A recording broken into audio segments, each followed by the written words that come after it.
గురువు గారు ఇక మీదట అందరూ కూడా అంటే ఒక విషయము చాలా మంది కూడా వాళ్ళ కలల సౌదాలు సొంతింటి అవును. కల సొంతింటి కల. నెరవేర్చుకోవడం అనేది. మరి సొంతిల్లు కట్టుకోవాలి అంటే ఏం చేయాలంటారు గురువు గారు? తప్పకుండా అమ్మా. అంటే ఒకటి మన స్తోమత కూడా మనం చూసుకోవాలి. ఇప్పుడు మీరేదో చిన్న జాబులు చేస్తున్నారు. నాకిప్పుడు నైట్ సొంత ఇల్లు కావాలి అనుకుంటే వస్తుందా? అది అత్యాశ అవుతుంది. సో నా చిన్న ఆ! బిజినెస్, హ్మ్. నాది రోజుకి ఇంతే ఆదాయం ఉంటుంది. వందలలోనే ఉంటుంది. నాకేదో ₹1,00,00,000 ఇల్లు కావాలంటే వస్తుందా?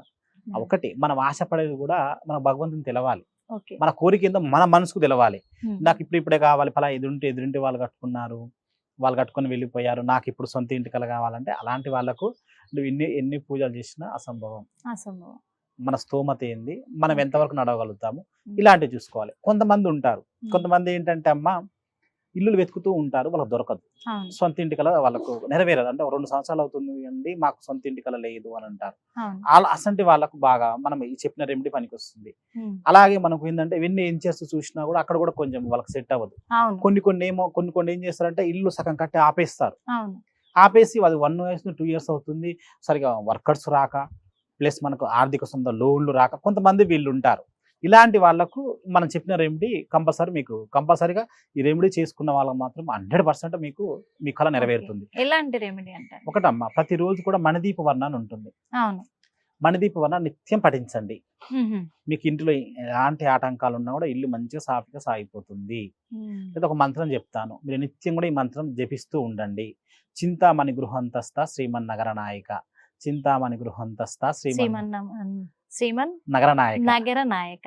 చింతామణి గృహంతస్థ శ్రీమన్ నగర నాయక. లలిత సహస్రనామంలో ఉంటుంది ఈ మంత్రము. ఈ మంత్రం మీరు 1,00,000కు తక్కువ కాకుండా జపించండి. మధ్యలో పని వాళ్ళు ఆగిపోయినా, మధ్యలో లోన్లు దొరకపోయినా, ఈ ఇల్లు నేను కంప్లీట్ చేయలేకపోతున్నాను అనుకున్నా, నేను కొన్ని సంవత్సరాల నుంచి ఇల్లు దొలాడుతున్నాను, నా అంటే వల్ల ఈ మంత్రాన్ని కావట్లేదు. రోజు ఎన్ని సార్లు ఈ జపించాలంటారు? మనసులో నిత్యం 1,00,000 సార్లు జపించుకోవాలి. అంటే ఇన్ని సార్లు అని టైం కాదమ్మా. ఆ ఇల్లు కంప్లీట్ వీలైనంత వరకు. వీలైనంత వరకు రోజు వీలైనంత వరకు ఈ మంత్రాన్ని ఇంటికి జపించాలి. యజమాని జపించొచ్చు, వాళ్ళ పిల్లలు జపించొచ్చు, హ్మ్. ప్లస్ వాళ్ళ ఇంట్లో ఆడవాళ్ళు ఎవరున్నా కూడా జపించుకోవచ్చు. ఓకే. అందరూ చదువుకోవచ్చు. ఇంకోటి హ్మ్. కొంతమంది రెంటింట్లకు మారుతూ ఉంటారు. రెండిళ్ళు కూడా అవును. దొరకదు అనుకోను. అవును. అవును. అలా కంఫర్ట్ గా ఉండదు వాళ్ళకు. హ్మ్. అలాంటి వాళ్ళు కూడా ఈ మంత్రం జపించుకుంటే మీకు అతి త్వరగానే మీకు దగ్గరలోనే ఒక మంచి ఇల్లు దొరుకుతుంది. మంచి ఇల్లు. మీకు ఎక్కడ కావాలంటే అక్కడ, అంటే అక్కడ. మీకు దగ్గరలో మీకు అనుగుణంగా మీ రేటుకు తగ్గట్టుగా దొరుకుతుంది. ఈ ఓకే. చిన్న మంత్రం మన గృహంతస్థ చదువుకున్నా సరిపోతుంది. లేకపోతే మణిదీపవర్ణ చదువుకోండి. హ్మ్. లేకపోతే నేను వారాహి అమ్మ పూజలు చేస్తూ ఉంటానమ్మ. ఓకే. నిత్యం ఓకే కూడా నేను గురువుగారు. వారాహి తెలుసు కదా మీకు ఉపాసకుని. ఆ! వారాహి అమ్మవారు ఇట్లా ఇల్లులు ఆగిపోయినా, అతి కఠినంగా ఉన్న ఆ ఇల్లులు అమ్ముడు పోకపోయినా, ఓకే. ఇట్లా అమ్ముడు పోక చాలా మంది ఇబ్బంది పడుతుంటారు. అవును. కొంతమంది ఆ ఇల్లు కూడా పంచుకోలేరు. కొంతమంది అలాంటి అవును. డిస్టర్బెన్స్ ఉంటాయి. మన దగ్గర ఏంటంటే ప్రతి అమావాస్యకి, ప్రతి పౌర్ణమికి హ్మ్. వారాహి నిత్య పూజలు జరుగుతూ ఉంటాయి. హుహు. పంచమి తిథుల్లో కూడా జరుగుతూ ఉంటాయి. మీ పర్సనల్ గా ఉన్నా కూడా మీరు వచ్చి చేసుకోవచ్చు. లేదా మీరు దూరంలో ఎక్కడైనా ఉన్నారనుకోండి, ఓకే. మీ పేరు మీద మేము పూజ చేస్తాము. చేస్తారు.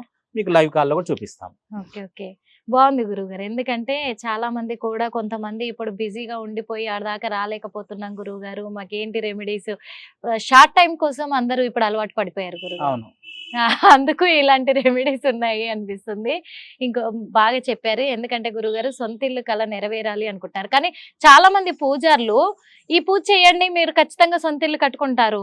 ఈ దేవుణ్ణి పారాయణ చేయండి మీరు ఖచ్చితంగా సొంత ఇల్లు కట్టుకుంటారు అని చెప్తున్నారు. కానీ మీరిప్పుడు చెప్పారు ఏమనంటే ఫస్ట్ మన ఆర్థిక స్తోమత చూసుకోవాలి అని. అది 100% కదమ్మా. అవును. ధన్యవాదాలు గురువుగారు. చాలా శ్రీమాత్రే నమః.